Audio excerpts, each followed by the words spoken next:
Welcome to Moose Plays, everyone. I'm the Liquor Moose, and today we will be going over my third pool match for Santa Smackdown 2018.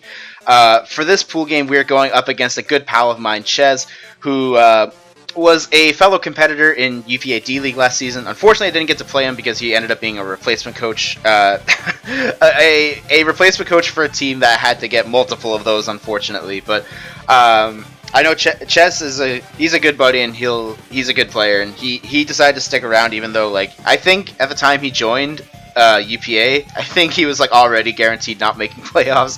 But yeah, he was a good sport about it, and yeah, he's a very talented player from what I've seen.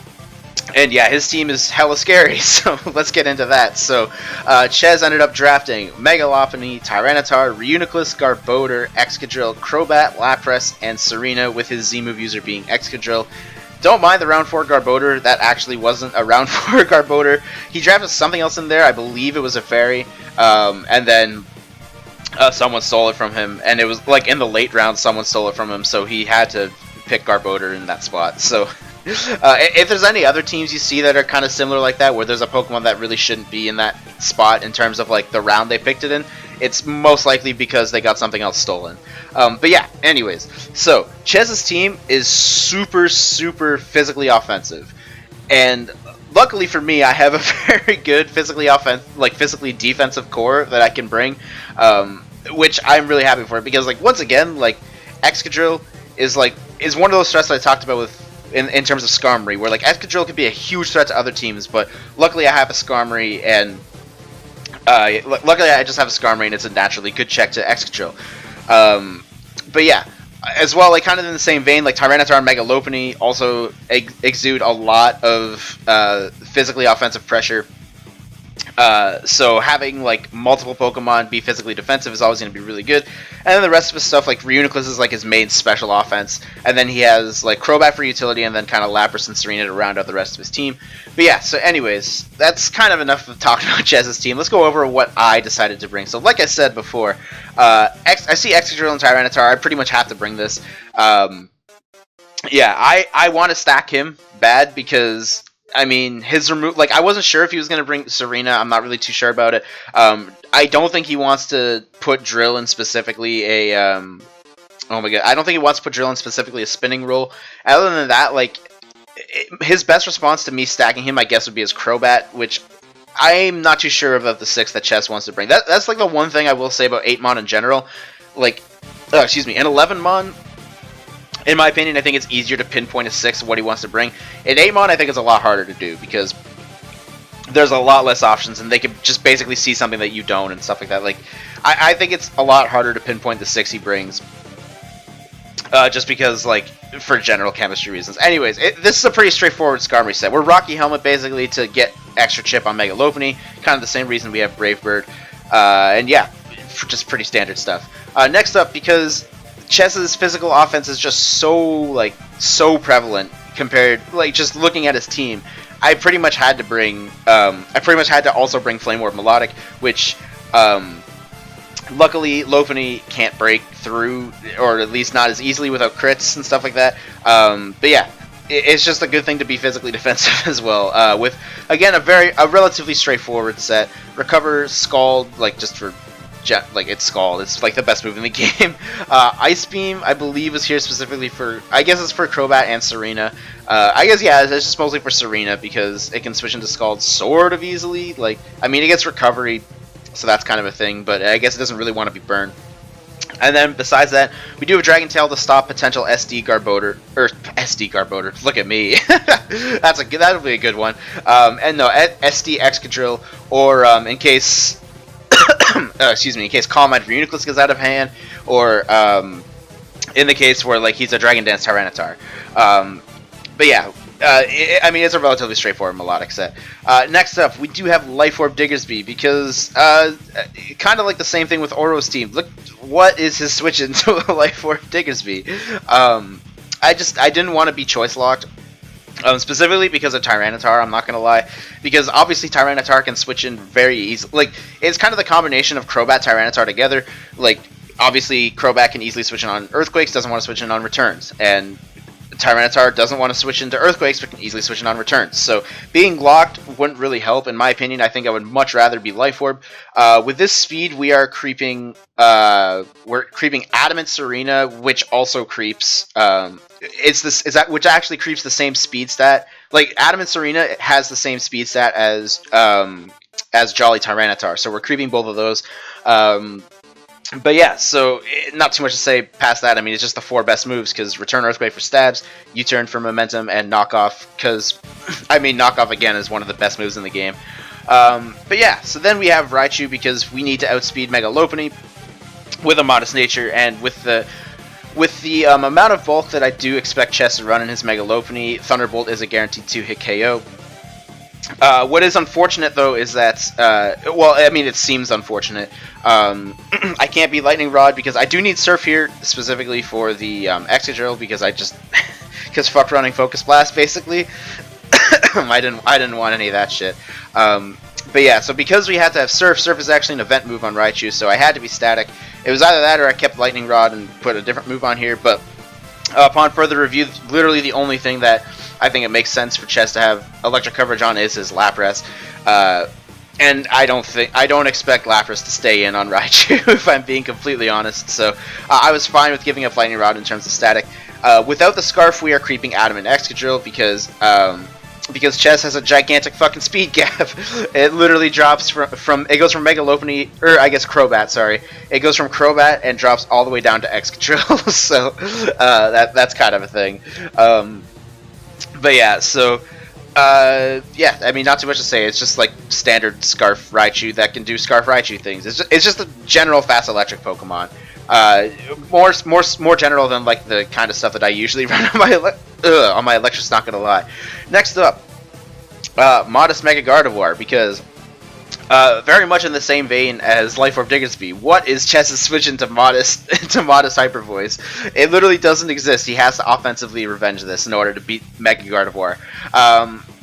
But yeah, so like, I don't know. I mean, it's just look at his team. Like, it's literally the same 3 moves.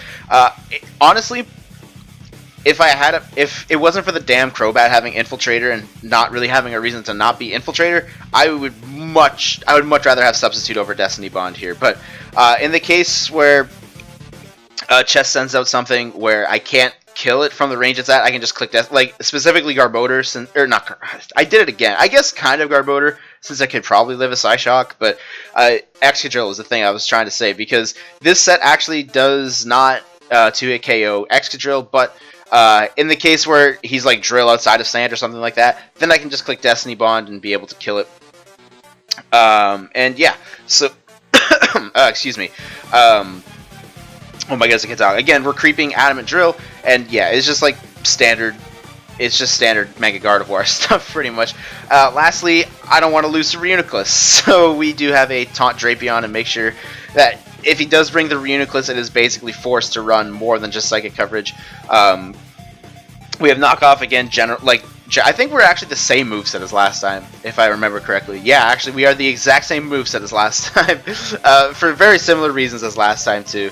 Taunt just to shut down the Reuniclus, because it doesn't really matter that I can't do a whole lot to him. What matters is that I stop him from Calm Minding and I stop him from recovering, which is the huge things with Reuniclus. But yeah, we are Sugar Berry in order to live a hit from... I don't remember how much we can take, but it's basically in order to live an Earthquake from his Excadrill, and then be able to bop it and deal over 50% with Earthquake of our own. So yeah, that is the team. Yeah, not much to say about it. Let's just hop right into the battle. And we are back. So as we see here, Chess decided to bring the Serena, the Lapras, the Mega Lopunny, the Tyranitar, the Garbodor, and the Crobat. So there's no Reuniclus and there's no Drill, which I guess I can't really say I'm too surprised, but at the same time, he already played against Bill, and he brought Metal Sound, HP Fire, Excadrill to deal with Bill's Skarmory, so I was kind of anticipating that tech again. A little surprised about the no Reuniclus, because honestly, other than Drapion, like, that thing could just fucking destroy my team. But regardless, looking at lead matchups here, I'm just going to kind of lead with, like, just kind of do the general lead. Or no, right, I'm an idiot. I knew from my prep that, his switch-ins to Mega Guard are very limited, so I'm just going to lead off with my Mega Gardevoir and see what Chess decides to respond with. As we see here, he actually sends out his Garbodor. Even if he isn't Pyapa Berry, he actually lives a Psyshock from here, so I'm actually going to switch out into my Skarmory as, to my knowledge, Garbodor can't really do too much to this. As he goes for Gunk Shot, obviously I'm immune, and I'm actually faster than this Garbodor, so I am really kicking myself in the pants for not having Taunt now, because if I just had Taunt here, then his Garbodor pretty much couldn't do anything to me. The best he could do was click Thunderbolt, which as we see here isn't a 2-hit KO. And then it would just let me not basically stop him from setting up spikes. As we do see here that Ches does get slightly aggressive, but I mean there's no real reason for me to click Brave Bird. And he goes into a Serena, and it's a pretty free Rapid Spin for him. But now since I switched in my Drapion, it's a relatively free knockoff for me, as he does, as Ches does decide to switch in his Garbodor, and it gets his Black Sludge knocked off. Once again, I do switch in Skarmory, but at this point, his Chess's Garbodor is only doing one thing, which is setting up spikes for my team to get worn down very easily by. But yeah, so I'm going to try to do the same and just keep setting up spikes. As we see here, Chess does decide to just fire off a Thunderbolt. Once again, doesn't do too much damage to my Skarmory. And Chess actually decides to switch out into his Lapras. I believe here I just click Spikes. Or no, yeah, I fire off a Roost. And now here is where I fire off a Brave Bird, because I want to see what exact kind of Lapras I'm looking at. As we do see here, that's not choice specs, but I believe it is it has a bit of offensive investment. I do decide to let my Skarmory go down here. At this point, it wasn't doing much. The Ice Beam crit did not really matter.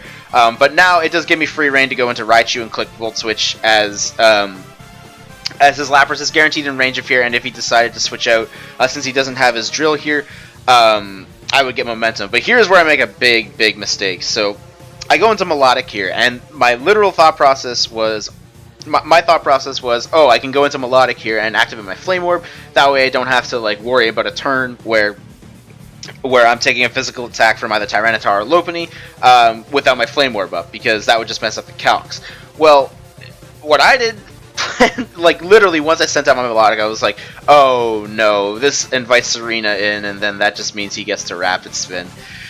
I thought about staying in here, firing off an Ice Beam and get a ton of damage on this Serena, but in the case where he didn't go for Rapid Spin here and he went for Power Whip, even with my Flame Orb up, like if he's attack invested, that Power Whip does a fuck ton of damage to my Melodic. So unfortunately, he does end up Rapid Spinning. My Poison Jab does get his Serena down really low, and now Ches gets in with his Crobat, and without spikes up, and like with the composition of my team, since like it's most likely, especially given here that my Raichu is Scarfed, it's pretty obvious that like his Crobat can come in and get kills whenever it really wants to.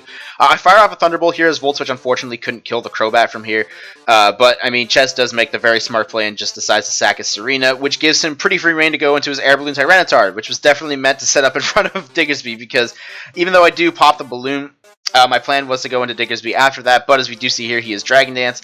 I'm kind of locked into like a rock and a hard place here, because I don't really have another play other than to weaken this Tyranitar and hopefully, and basically try to hope that my Melodic can 1v1 it, but at +2 attack, I really don't see it happening. I kind of gave up at this point, but then Fate gave me another shot at getting back into this game, because Surf doesn't combat well with Lightning Rod. So I just decided to put Static on it, and I do get the Static Paralysis. So we do have a new, somewhat of a new light to try to get back into this game. Since my Gardevoir guaranteed outspeeds this, Hyper Voice is pretty free here, and Chess didn't have the best switch-ins. Even his Crobat was taking a bunch, but now it does mean that his Crobat basically gets a kill here, because I can't really switch in either Melodic or Diggersby here. The best thing I can do is unfortunately sack Gardevoir. The Brave Bird there was a roll to kill my Gardevoir. It was highly in Chess's favor to kill, but there was still a roll. But yeah, like the only play there was to sack my Gardevoir, because even after spikes, I do guarantee live this Brave Bird from Crobat with my Diggersby, and then I can just click return and kill something off. But Ches does make the smart play and just instead decides to sack his Garbodor, which gets Aftermath, and then also the Life Orb damage, obviously. And now Ches can send out his Mega Lopunny. Fake Out is pretty free here, which I did expect. Excuse me. And he does get a crit here, which doesn't really matter, because I mean Fake Out was going to flinch, and then Ches can just go for another attack. So yeah, now it all comes down to whether my Melodic can 1v1 both his Crobat and his Mega Lopunny. And it's going to that is a very, very tall order, because without leftovers, like, I had to be Flame War, but without leftovers it's bad. But unfortunately the game's not going to give me a chance, because Ches is going to crit me here. It's no big deal. Like, I mean, it was a pretty tall order to ask for Melodic to be able to 1v1 both the Megalopony and the Crobat, especially considering it was very likely that his Crobat had Taunt, but he just didn't want to switch in directly into a Scald potentially. But yeah, so that is unfortunately going to be a 2-0 loss to Ches. GG, my man. But yeah, I guess I never really talked about the stakes of this game. Had I won this game, I actually would have been clinched to move on to pools. But yeah, anyways, with the loss, unfortunately, we do drop to 2-1 plus 2. But we do have one more game to play against Andrew, aka Muse the Best, and basically it's at a point where if I win, like at this point, Bill had already finished all of his games, and Bill was already guaranteed to move on. So at this point, it literally came down to whether if I beat Andrew, then I guarantee move on. But if I lose, then it comes down to differential, and like Ches and Andrew have to play still at this point. So yeah, anyways, that's it for this game. I'm looking really for a really big win next week. Keep your guys' eyes out on the channel for my game against Andrew next week. And thanks for watching, and we'll see you guys next time.